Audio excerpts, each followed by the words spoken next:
Da Vinci resolve के free course part 2 में आपका स्वागत है। मैं हूं आपका अरुण और आज की वीडियो में हम सीखने वाले हैं डाविंची रिजॉल्व का मीडिया टैब। साथ के साथ हम प्रॉक्सीज भी जनरेट करेंगे और कुछ ऐसी इंपॉर्टेंट सेटिंग जानेंगे जो आपकी टाइमलाइन को बहुत स्मूथ बना देगी। तो चलो शुरू करते हैं।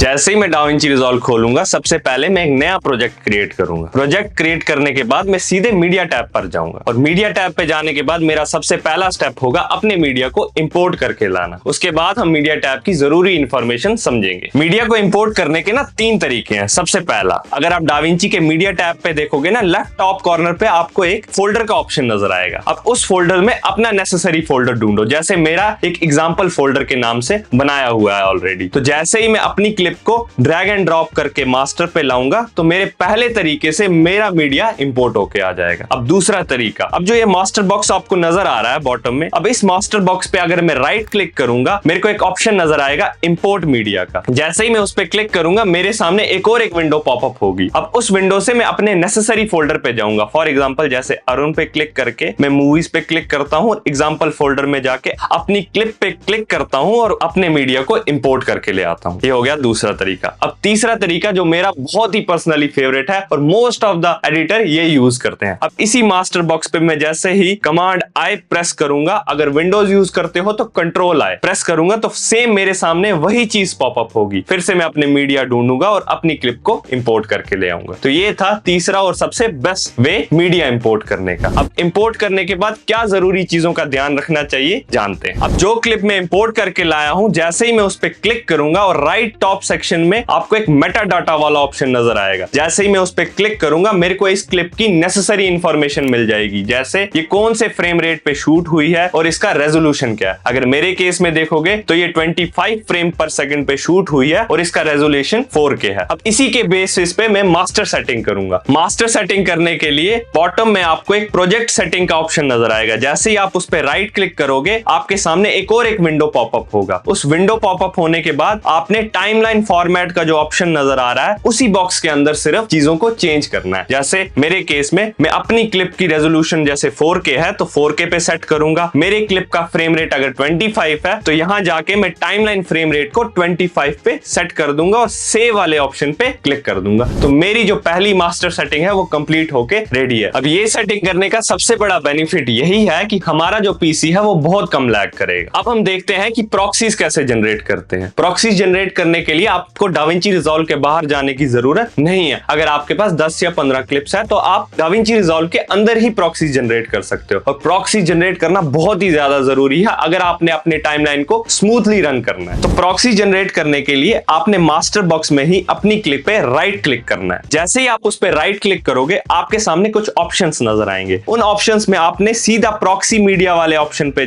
आ जाना है और जनरेट प्रॉक्सी मीडिया पे क्लिक करना है। पर जनरेट प्रॉक्सी मीडिया वाले ऑप्शन पे क्लिक करने से पहले आपको एक सेटिंग करनी बहुत जरूरी है। चलो वो सेटिंग जानते हैं। सेम प्रोजेक्ट सेटिंग में आपने क्लिक करना है, सेम मास्टर सेटिंग पे ही जाना है और थोड़ा सा स्क्रॉल डाउन करने के बाद आपके पास एक ऑप्शन नजर आएगा optimize media and render cache. अगर आपके पास थोड़ा सा पुराना पीसी है जो ज्यादा लोड नहीं ले पाता तो आप जो प्रॉक्सी मीडिया रेजोल्यूशन को हाफ कर दो। इसका ये मतलब है जैसे मेरी फुटेज है वो 4K पे शूट हुई है, मैं उसको हाफ कर दूं तो वो HD पे शिफ्ट हो जाएगी, मतलब 1080p पे शिफ्ट हो जाएगी। अगर मेरा पीसी उससे भी ज्यादा पुराना है तो मैं हाफ से इसको क्वार्टर पे शिफ्ट कर दूंगा, मतलब अब जो मेरी फुटेज है वो 720p की बन गई है। अगर मेरा पीसी उससे भी ज्यादा पुराना है तो मैं क्वार्टर से 1/8 पे शिफ्ट कर दूंगा। ये डिपेंड करता है कि आप कैसा लैपटॉप, पीसी या वर्क स्टेशन यूज करते हो। ये करने के बाद आपने दूसरा ऑप्शन पे आ जाना है proxy media format. Proxy media format को H.264 पे ही सिलेक्ट करना। ये करने के बाद आपने सीधा सेव वाले ऑप्शन पे क्लिक करना है। सेव वाले ऑप्शन पे क्लिक करने के बाद फिर से अपनी क्लिप पे राइट क्लिक करो, प्रॉक्सी मीडिया वाले ऑप्शन पे जाओ, जनरेट प्रॉक्सी मीडिया वाले ऑप्शन पे जैसे ही क्लिक करोगे आपके सामने वो कुछ टाइम बताएगा कि कितने टाइम में आपका प्रॉक्सी जनरेट हो जाएगी। प्रॉक्सी जनरेट होने के बाद इसको एनेबल कैसे करें और इसका क्या यूज है, कैसे एक्चुअली ये टाइमलाइन पे दिखती है, वो हम आने वाली फ्यूचर वीडियोस में जानेंगे जब हम टाइमलाइन पे एक्चुअली काम करेंगे। अब एक और इंपॉर्टेंट चीज हम जानते हैं कि अगर ये करने के बाद भी हमारा पीसी लैग करता है तो क्या करें। तो एक इंपॉर्टेंट सेटिंग है,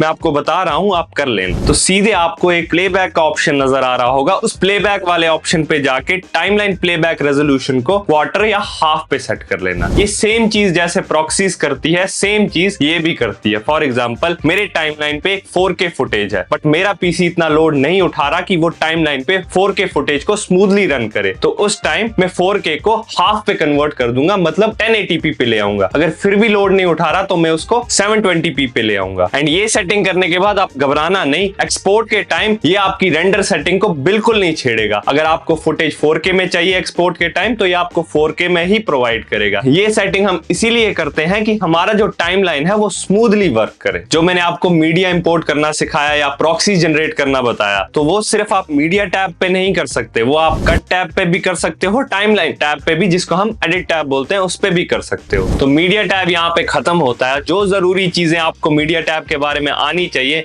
मैंने इस वीडियो में पूरी बता दी। इससे ज्यादा आपने मीडिया टैब के बारे में कुछ नहीं जानना है। आने वाली वीडियोस में हम ऐसे ही कट टैब को भी डिटेल में समझेंगे, तो सब्सक्राइब जरूर कर लेना। और अगर कोई भी डाउट है तो आप कमेंट सेक्शन में आके फ्रीली पूछ सकते हो। और अगर आपको ये वीडियो पसंद आई है तो लाइक जरूर करके जाना और उस बंदे तक वीडियो जरूर शेयर कर देना जो डाविंची रिजॉल्व का फ्री कोर्स ढूंढ रहा है। तो मिलते हैं अब अगली वीडियो में।